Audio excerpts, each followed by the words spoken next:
இன்றைக்கு வசந்த பஞ்சமி. தை மாதம் பிறந்த பிறகு வழி பிறக்கும் என்பார்கள். அதிலும் இந்த வசந்த பஞ்சமி என்பது உலகத்தையே இயக்குகின்ற சக்தியின் ஆற்றல் பெருகத் தொடங்குகின்ற நாள் என்பது நமது மக்களின் நம்பிக்கை. இந்த வசந்த பஞ்சமி அன்றைக்கு தமிழ்நாட்டிற்கு வருகை புரிந்திருக்கின்ற, தமிழ்நாட்டில் ஆட்சி மாற்றத்தை உருவாக்கி மீண்டும் மக்களாட்சியை உருவாக்குவதற்காக வருகை புரிந்திருக்கின்ற இந்தியாவின் பிரதமர், நமது தேசிய ஜனநாயக கூட்டணியின் தேசிய தலைவருமாகிய மாண்புமிகு பிரதமர் அவர்களே, நமது தேசிய ஜனநாயக கூட்டணியின் தமிழ்நாடு தலைவர்,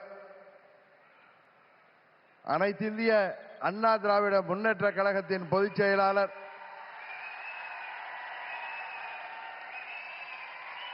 மாண்புமிகு எதிர்க்கட்சி தலைவர்,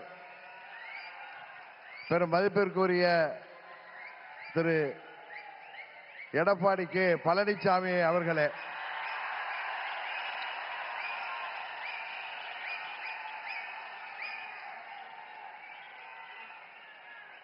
மாண்புமிகு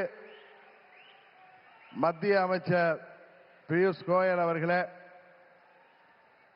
எனது அருமை நண்பர் மத்திய அமைச்சர் மாண்புமிகு எல் முருகன் அவர்களே,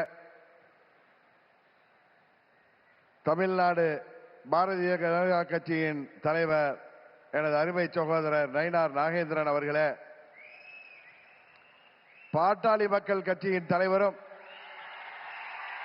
முன்னாள் மத்திய அமைச்சருமாகிய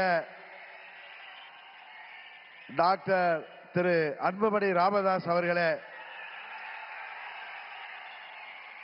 மற்றும் வருகை புரிந்திருக்கின்ற நமது தேசிய ஜனநாயக கூட்டணியின் அங்கம் வகிக்கின்ற தலைவர்களே, வருகை புரிந்திருக்கின்ற நமது தேசிய ஜனநாயக கூட்டணியின் நிர்வாகிகளே, செயல் வீரர்களே, வீராங்கனைகளே, உங்கள் அனைவரையும் அம்மா மக்கள் முன்னேற்ற கழகத்தின் சார்பில் இந்த நேரத்தில் எனது நெஞ்சம் நிறைந்த வணக்கங்களை தெரிவித்துக் கொள்கின்றேன். தொடர்ந்து 3 முறை இந்தியாவின் பிரதமராக இந்திய மக்களால்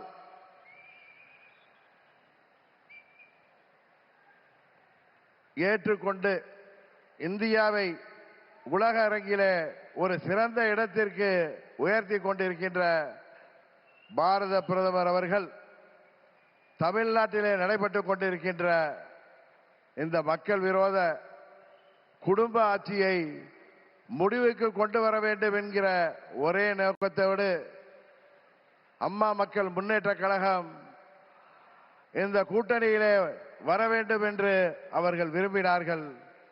இன்றைக்கு நாங்கள் முழுமனதோடு தமிழ்நாட்டிலே தேசிய ஜனநாயக கூட்டணியை தலைமையேற்றிருக்கின்ற மதிப்பிற்குரிய திரு எடப்பாடி கே பழனிசாமி அண்ணன் அவர்களை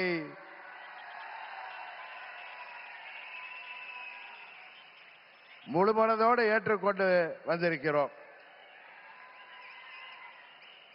நாங்கள் எல்லாம் அம்மாவின் தொண்டர்கள் என்பதை எதிரிகள் மறந்துவிட்டார்கள்.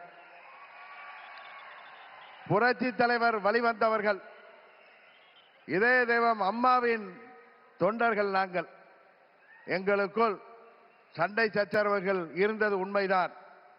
ஆனால் தமிழ்நாட்டின் நலனை கருதியும் அம்மா மக்கள் முன்னேற்ற கழகத்தின் நலனை கருதியும் மாண்புமிகு பிரதமர் அவர்களின் அழைப்பை ஏற்று நாங்கள் எங்கள் மனதிலே இருந்த எல்லா கோபதாபங்களையும் விட்டுவிட்டு 21 நம்மால் முடியாமல் போன அம்மாவின் ஆட்சியை உறுதியாக தமிழகத்திலே ஏற்றிட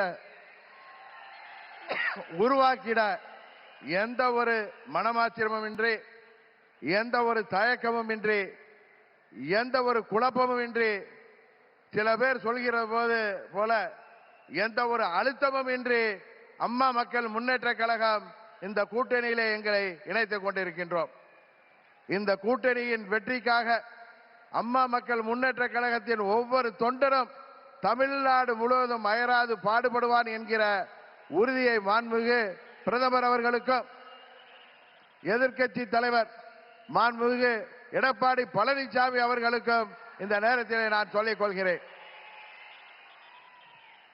ஒரு விஷயத்திலே எதிர்ப்பதென்றால் அதிலும் உறுதி, ஆதரிக்க வேண்டும் என்றால் அதிலும் உறுதியாக இருக்கக்கூடிய தன்மையை அம்மா அவர்கள் எங்களுக்கு கொடுத்திருக்கிறார்கள்.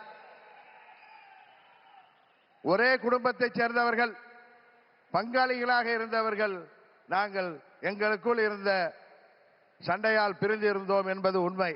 இன்றைக்கு எல்லாவற்றையும் தூக்கி எறிந்துவிட்டு பாரத பிரதமர் மோடி அவர்கள் தமிழ்நாட்டிலே ஒரு மக்களாட்சியை உருவாக்க வேண்டும், புரட்சி தலைவர் டாக்டர் எம்ஜிஆர் அவர்களின் ஆட்சியை உருவாக்க வேண்டும், எங்களின் இதய தெய்வம் அம்மா அவர்களின் ஆட்சியை உருவாக்க வேண்டும் என்கிற உயரிய நோக்கத்தோடு இன்றைக்கு மக்களை வாட்டிக் கொண்டிருக்கின்ற இந்த மக்கள் விரோத குடும்ப ஆட்சியை முடிவுக்கு கொண்டு வர வேண்டும் என்பதற்காக நாங்கள் முழுவனதோடு இந்த கூட்டணியிலே இணைந்திருக்கிறோம் என்பதை அவர்களுக்கு மீண்டும் நான் இந்த நேரத்தில் தெரிவித்துக் கொள்கின்றேன்.